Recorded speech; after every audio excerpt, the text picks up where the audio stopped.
Well, thanks for sticking around. It's a good sign. You came back after intermission.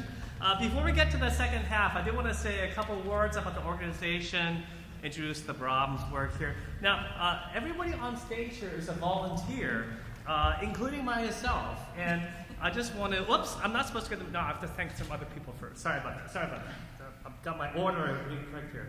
I do want to say a word of thanks to all the folks that make the organization possible. Firstly, with the board of directors. They do all of the meetings, all the finances, get the programs designed and printed, take all your tickets, take your money, swipe your credit cards, make sure you don't sneak in the door in the back there.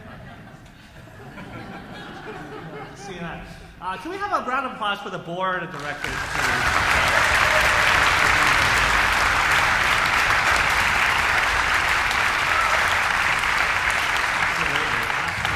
By the way, if you need a resume builder, we have open board positions. I highly encourage, especially if you have, QuickBooks, if you know how to use QuickBooks.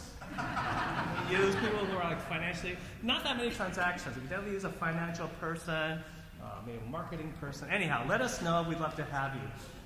For those of you in the audience, what you can do, we don't have a huge marketing budget. If you want to invite your friends and family to our future concerts, that would be so awesome.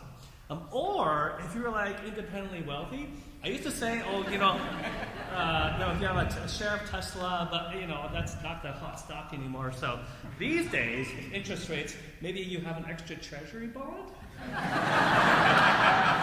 that to us. We very much appreciate 5% interest rate. Pretty good, right? Okay, so, and then, of course, finally, the backbone of the orchestra really are the musicians. We're all volunteers. We donate our time, our energy, because we love performing to a great crowd. So can we please have a round of applause for all the musicians?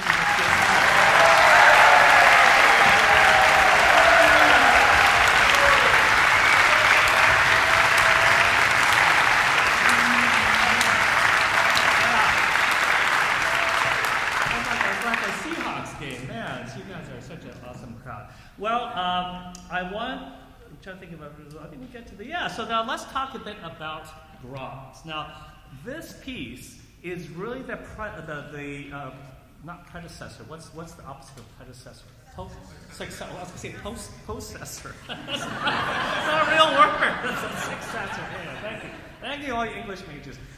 Really to Beethoven. So when Beethoven died, everyone was waiting for Brahms' first symphony because they were like, hey, what's this going to be? And there's a huge amount of pressure on him. It's like being the younger sibling when you go to high school and you have an older sibling, you got to solve the pressure of that, right? So he actually spent something like 20 years composing this symphony, threw out a whole bunch of manuscripts because he was so worried about that pressure of coming after Beethoven. Well, let me tell you a little bit about this piece.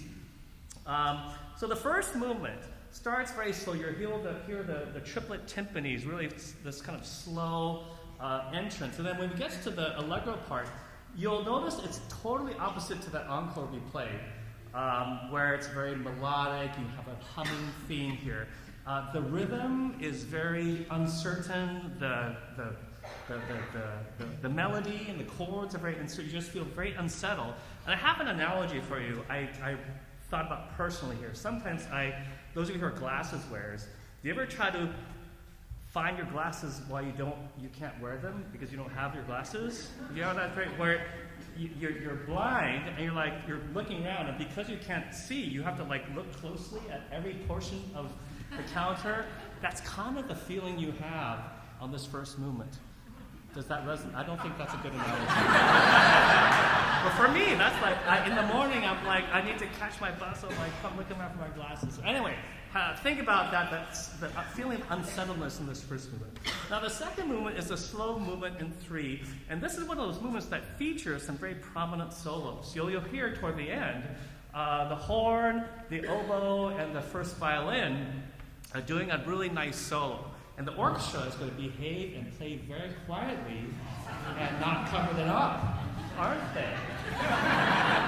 Yes, that's a little challenge, right? The third movement is what I call the duck movement. And why do I say that? Not because, duck is tasty, but that's a separate thing.